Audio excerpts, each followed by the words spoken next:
Dear students of first BCom, let us now deal with the first lesson in your textbook on National Prejudices by Oliver Goldsmith.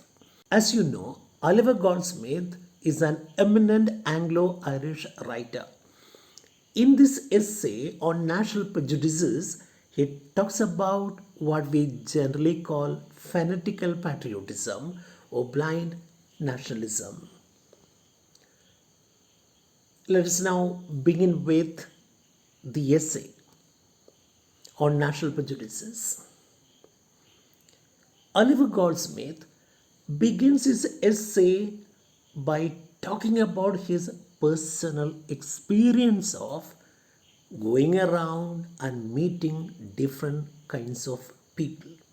Look at the very first sentence. He says that, as I am one of that sauntering tribe of mortals, sauntering, walking around, going around, moving around, okay, in a relaxed manner. So instead of remaining in one place, there are people who keep moving around. They are always on the move. So he belongs to that group of mortals, human beings. What do?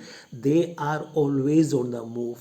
They don't remain in one place. They keep traveling, keep moving around, keep going around, meeting people and visiting places. The writer says that he belongs to this group of mortals, human beings, who spend the greatest part of their time in taverns. So when you always go out, move around, naturally you should be spending your time in taverns, hotels or inns, coffee houses and other places of public resort like restaurants, coffee shops and other places. So every time, always, we will be spending our time in coffee houses, taverns, parks, and other places. So this gives us an opportunity of observing an infinite variety of characters. Infinite, a large number of variety, kinds or types of characters, people. So what is the writer saying here? Since he is always on the move, since he always goes around, wonders, he has an opportunity of observing a large number of different kinds of people. Suppose you never go out of your house, you never go out of your town or a city or your village, then what will happen? You will never come across, you will never meet the different kinds of people who belong to other places. But the writer says that he has an advantage. What is the advantage here? Since he is always moving around, he has an advantage of encountering, meeting people who belong to different places. People who have different traits or qualities. Different kinds of people are met when I go around, when I visit places. So he says, I have thereby an opportunity of observing an infinite variety of characters, which to a person of a contemplative turn, contemplative, thoughtful, imaginative, okay, turn, state, condition. So what kind of a man am I? I'm a man who is always thoughtful.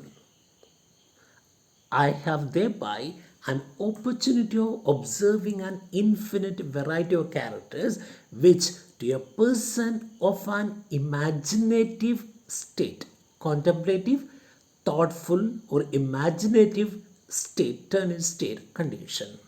So what kind of a person is a writer? He is a person who is highly contemplative. He is highly thoughtful. He always keeps thinking about many things.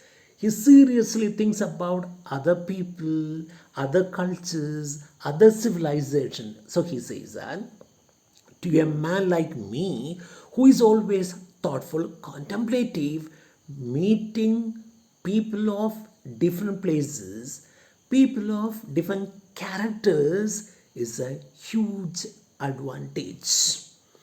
Moreover, this gives me what gives me?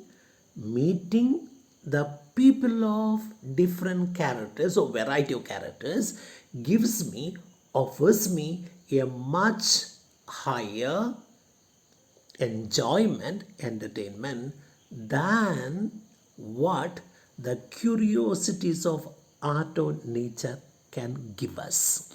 Normally, what makes us happy? The curiosities of art can make us happy. The curiosities of nature can make us happy. Suppose we see a nice, beautiful butterfly, we feel happy. That's a gift of nature. We see a nice stream, flowing stream, we feel delighted because that is a gift of nature. That is an object of nature. When you see a nice animal, you feel delighted. It's a gift of nature. Similarly, when you find a beautiful work of painting or art, we feel happy. There's a curiosity of art. So, art can give us happiness. Nature can also give us happiness or entertainment. But the writer says that he derives more happiness by meeting, by observing an infinite variety of characters than what he can get from the curiosities of art or nature. When we derive happiness from the curiosities of art or nature, the writer derives happiness, entertainment, enjoyment by meeting people of different characters or people of different places. So that's the meaning of the first sentence. Go to the second sentence now. In one of these, that is rambles, these refer to his rambles. What are rambles here? Moving around, walking around, wandering around. A ramble is actually a long walk for exercise or pleasure. Here it is for pleasure. So what does the writer do every time? He goes for a long walk or he wanders. As Wordsworth says, he wanders like a cloud in the sky. So this man goes around for pleasure. So in one of these reason, my late here reason, rambles or wandering or travel, I accidentally by chance got into the company of half a dozen gentlemen. So he says that in one of his recent outings, he by chance got into the company of six gentlemen, half a dozen gentlemen. And these gentlemen, six gentlemen, were engaged in a warm dispute, argument, or debate about some political affair. So, when I got into the company of these gentlemen, they were discussing politics.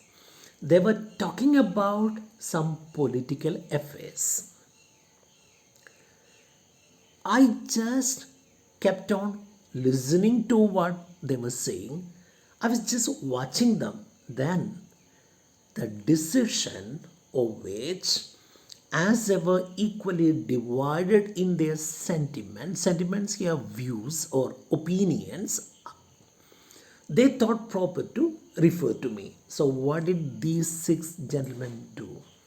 Since they were equally divided in their arguments, in their views, they thought they should refer the decision of the argument to me. So I was also dragged into the conversation because they sought my views on the topic that they were discussing. In the beginning, I was a passive listener, but they dragged me to the conversation by seeking my views on the topic that they were discussing. So, what did they do? The six gentlemen referred the decision of the argument to me. The decision of which refers to the argument dispute. Why did they do that? Why did they refer the decision to me? Because they were equally divided. There are six. Three people in the group supported one idea, but the rest of the three opposed it. So they were equally divided. So they wanted an outsider like me to give a final verdict on the argument. They wanted me to have the final say. They asked me to give the final judgment here. Since they were equally divided, they sought my opinion. They thought proper to refer to me the decision, which naturally drew me in for a share of conversation. So, in spite of myself, I was compelled to join the conversation. In the beginning, I was just listening to what they were saying, but I was compelled or I was drawn into the conversation because they sought my views on what they were discussing. So naturally, I had to involve myself in the conversation on the political affair. Among a multiplicity of other topics. So they were discussing many kinds of topics, multiplicity, variety, a large number of topics were being discussed by this man. Among the different kinds of topics, we took occasion to talk of the different characters of the several nations of Europe. You know that Europe is a continent. In this continent, there are so many countries. England is a country, Holland is another country, France is another country, Italy is a, Spain is a, there are many. So, while talking about discussing many topics, we took occasion to discuss the characters of the several countries of Europe. Then, when we started talking about the characters of several nations of Europe, one gentleman in the group, one of the gentlemen in the group, lifting his hat, what does he do? And assuming such an air of importance, as if he had possessed all the merit of the English nation in his own person. So, how does he involve himself in the conversation? By lifting his hat, okay, and assuming such an air of importance, feeling very superior, feeling very important, feeling that he is superior to others, and also feeling that he is the storehouse of all the virtues of the English nation. And he has got all the virtues of the English nation in his own personality. In other words, he feels that he is the best representative of the English nation. So, feeling very important, assuming that he is the best, he puts forward his argument. What is the topic that is being discussed? The topic is the characters of the several nations of Europe. So this man who is very proud of himself, proud of his nation, begins by declaring that the Dutch are a parcel of avaricious wretches. Look at the first statement that he makes. He says that the Dutch are very bad. The Dutch means the people of Holland or the Netherlands are very bad because they are avaricious wretches, avaricious, greedy, very, very greedy they are by nature. They're useless people because they are very, very greedy. Parcel group. So, how does he describe the Dutch? Describes the Dutch as avaricious. Next, he talks about the French, people of France. And what is his opinion? He says that the French are useless because they are a set of flattering sycophants. Sycophants, those who constantly flatter other people, flatter their superiors for some personal gain, some benefit, personal benefit. So if a man praises a minister, keeps on praising a minister for some benefits, he'll be called a sycophant. In Kannada, we call them Hogolu Bataru. So he says, this man, the man who is very proud of himself, says that the Dutch are useless because they are greedy by nature. The French are useless because they are number one sycophants. Next, he talks about the Germans. And what does he say about the Germans? The people of Germany are drunkards, drunken sorts, drunkards, kudukaru. All the Germans are drunkards. Can this be true?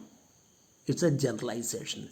He must have met some Germans who are drunkards, but he cannot say that every German is a drunkard. So that's what he's saying.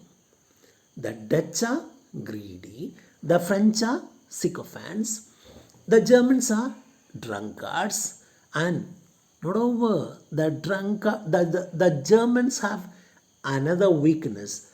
What's the weakness of the Germans?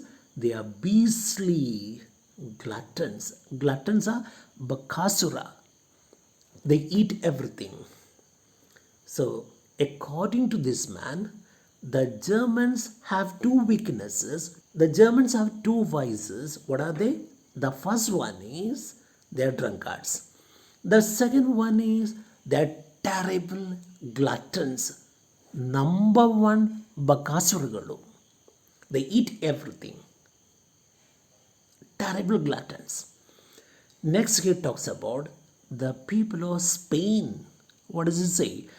The people of Spain or the Spaniards are useless just like the Dutch, the French and the Germans because they are very proud, they are very haughty, arrogant, and they are surly, very bad, very mean tyrants. Tyrant means a cruel leader, cruel king. And he says, every Spaniard is proud, haughty, and tyrant. Tyrannical, very cruel. So by nature, the Spaniards are proud, haughty, surly, and tyrannical. Very, very cruel they are. Then the last one, he talks about his own country, that is England. What does he say about his England? He has got only good things to say about his country. He says, in bravery, generosity, clemency here, mercy, kindness, and in every other virtue, the English are better than the people of other countries. So the English excelled. Excel means are better than other nations. So what does he do here? This proud gentleman, He criticizes every other country but praises his own country to the sky.